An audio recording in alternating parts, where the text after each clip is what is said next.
Hai teman-teman, selamat datang di channel artikel YouTube. Channel pertama cerita Kenshin. Kali ini admin upload lagi ya. Makasih. Kisah pemuda kaya, anak bos besar, pemilik 73 perusahaan, yang menjadi cleaning service. Episode 596. Kenshin yang dimarahi Jenna, serta pula teman-temannya, karena dianggap menyinggung nama Rega, pemuda kaya tuan rumah di sini. Kenshin pun diminta kembali oleh Jenna, kembali menjaga mobil papanya. Dan di saat Kenshin berjalan keluar, tiba-tiba Denny, manajer restoran, melihatnya. Denny pun segera menghampiri Kenshin dan langsung saja menyapa, "Lo tuan muda diundang juga di sini? Kok kebetulan bersamaan dengan restoran kami?" Denny bersikap ramah, karena sudah tahu Kenshin siapa, apalagi tak ingin mengulangi salahnya. Hingga sapaan Denny itu tentu saja membuat Sandria serta Jenna dan juga teman-temannya menjadi terkejut semua. Sopir itu dipanggil tuan muda. Kenshin pun sama, menjadi kaget seketika melihat Denny di sini. Manajer restorannya Pak Mori yang langsung memanggilnya begitu. Dengan sigap Kenshin membalasnya, bicara balik pada Denny. "Oh maaf Pak, saya sudah makan. Jadi tak perlu memberikan roti itu." Kenshin mengalihkan pembicaraan tersebut, sambil menggerakkan tangannya ke Denny. Kenshin memberi tanda, dan Kenshin melanjutkan bicara. "Oh ini Pak, saya seorang sopir, bukan tamunya yang punya pesta. Jadi Bapak berikan roti itu ke tamu yang lainnya." Denny pun terdiam. Denny langsung mengerti, tuan muda di depannya tak ingin dipanggil namanya, seperti ingin menyembunyikan tentangnya. Kemudian Denny bicara, "Oh saya salah orang rupanya. Saya kira masnya tamu di sini." Di saat itu Jenna dan Sandria pun melihatnya. Begitu pula teman-temannya. Mereka tak curiga, bahkan jadi lupa tentang Kenshin yang dipanggil tuan muda. Karena mereka mengira manajer restoran itu salah orang. Temannya Jenna sampai berkata, "Nah itu Jenna, gua bilang juga apa? Sopirmu itu lain. Seperti bukan pada umumnya. Pegawai restoran aja sampai tertipu begitu. Sopirmu dikira tamu di sini, padahal hanya bawahanmu." Jenna pun melihat Kenshin, dan Jenna menjawabnya, malah tak sengaja berkata, "Ya iyalah teman, sopir gua harusnya keren begitu. Bukan sopir tua seperti sebelumnya. Ayo deh kita lanjutkan pestanya." Waduh, Jenna tak sadar bicara apa tadi. Mengucap keren pada Kenshin, namun itu hanya kelepasan bicara. Dan mereka pun makan bersama. Sampai si Rega memotong roti ulang tahunnya, membagikan pada teman-temannya. Sedang Denny sendiri, yang baru melihat Kenshin. Denny pun kembali ke tempat mobil restorannya. Dan rekan kerjanya yang di situ, yang melihat dan mengenal Kenshin pula. Mereka pun langsung bertanya, "Oh ya, ada apa ya Pak Denny? Dia kan tuan muda yang kaya. Bos kita Pak Mori saja menghormatinya. Kok dia menjadi sopir di sini?" Denny menjawabnya, "Oh itu mungkin ada sesuatu yang penting. Sebab tadi aku mau menyapanya, tapi tuan muda itu malah menolaknya. Memberi tanda dengan tangannya. Jadi sebaiknya biarkan saja. Kita pura-pura tak mengenalnya." Kenshin pun menjadi aman. Identitasnya tak terungkap, padahal hampir saja si Denny hendak membukanya. Setelah 2 jam berjalan, Kenshin pun bersiap untuk mengantarkan Jenna pulang. Jenna pun masuk mobilnya, dan Jenna kemudian bilang, "Hei kamu sopir, lain kali perbuatan yang tadi jangan diulangi. Jangan bercanda memakai nama orang yang tak lu kenal. Contohnya itu tadi, malah menyinggung Rega cowok temanku. Gua pun kena malu karenamu. Awas nanti kalau diulangi lagi." Kenshin menjawabnya, "Baik Nona, saya akan mengingatnya." Hingga setelah sampai perjalanan, Kenshin pun tiba mengantar Jenna di rumahnya. Dilihat oleh Kenshin, ada banyak mobil yang terparkir di halaman depannya. Si Jenna pun sama, melihatnya juga. Si Jenna langsung mengira, "Oh ini tadi yang dibilang Mama. Tamu-tamu Papa, para pemimpin-pemimpin perusahaan." Dan mamanya pun langsung menghampiri. Kemudian bilang ke Jenna, "Oh ya Jenna, beruntung kamu. Pulangnya lebih cepat, jadi kamu bisa dilihat tamu-tamu papamu. Di sana juga ada pengusaha muda. Sekalian aja kamu juga masuk. Ikut rapat sama papamu. Itu kan orang-orang penting semua. Dan kamu sopir, kamu jangan pulang dulu. Bantu-bantu di sini sampai selesai.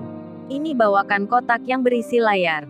Daripada Pak Parmin itu sudah tua, tak kuat mengangkat barang berat. Kenshin pun menjawabnya. Oh baik Nyonya, saya akan melakukan. Dan Jenna pun membalas mamanya. Iya Ma, Jenna tak ikut papa. Biar Jenna tahu tentang rapatnya. Jenna pun masuk ke dalam. Sedang Kenshin mengambil kotak untuk dibawa ke tempat rapat. Kenshin pun ditemani Pak Parmin, serta juga pembantu rumah yang lainnya, yang ikut menyiapkan apa yang dibutuhkan. Rapat pun masih berjalan. Jenna yang datang disambut papanya. Papanya pun berkata, oh ya rekan-rekan kerja semuanya. Ini perkenalkan putri saya bernama Jenna, yang nanti jadi pemimpin perusahaan sendiri. Para bos-bos perusahaan di situ pun menyambutnya. Bahkan ada yang berkata, oh Nona Jenna namanya, cantik sekali putrinya Pak Freddy. Kita senang kalau Non Jenna ikut rapat pula di sini. Dan Jenna pun membalasnya juga, dengan mengucap terima kasih pada semuanya. Kemudian Pak Jeffrey berkata, nah ini rekan-rekan kerja.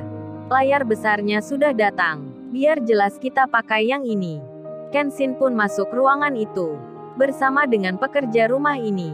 Hati Kenshin pun langsung mengira, tak sangka akan secepat ini.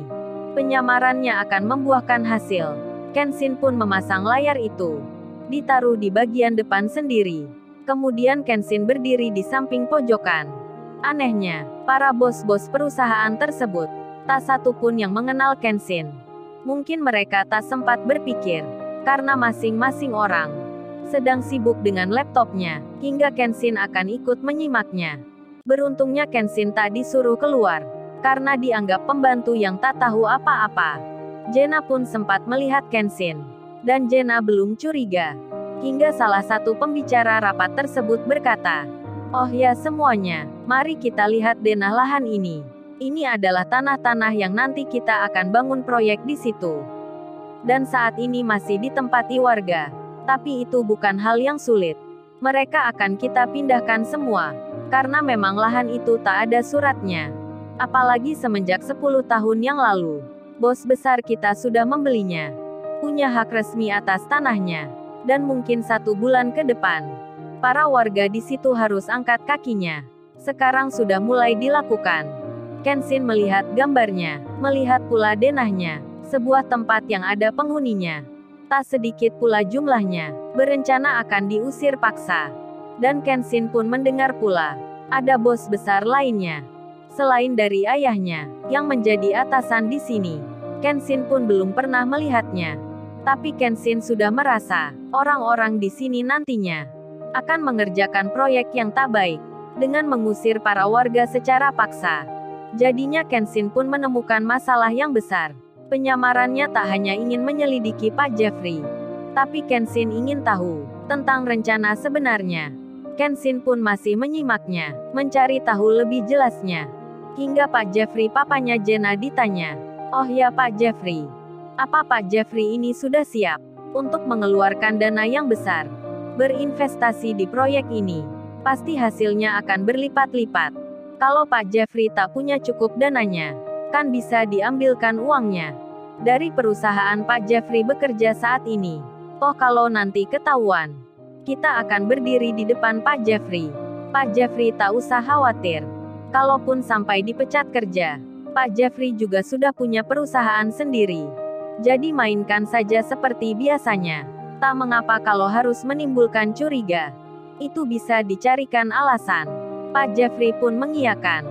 Demi investasi di proyek yang besar, tak peduli harus berbuat menipu dan curang. Si Jenna pun sama, tak ada rasa berdosa pada dirinya. Meski mendengarkan rencana itu, si Jenna pun malah mendukung papanya. Sedang di lain tempat, Iwan dan Ririn, yang kini ada di desa. Iwan pun melihat berita tentang tangisan para warga yang menolak rumahnya akan digusur paksa, karena akan ada pembangunan yang dilakukan. Iwan pun berkata pada Ririn, oh ya Rin, aku bisa merasakan kepedihan mereka. Karena tanah di sini juga begitu.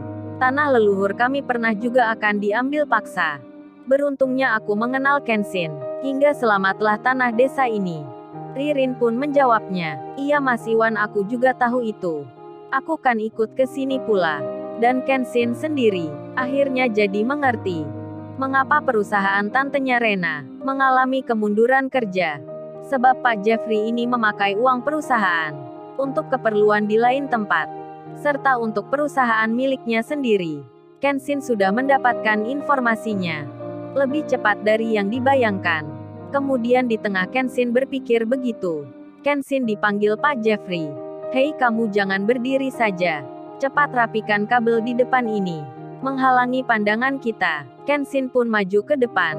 Di saat itu salah satu dari mereka, salah satu pimpinan yang ikut rapat di situ, melihat Kenshin, tiba-tiba langsung berdiri. Lalu, bagaimana kisah selanjutnya? Subscribe channel ini untuk episode berikutnya. Terima kasih.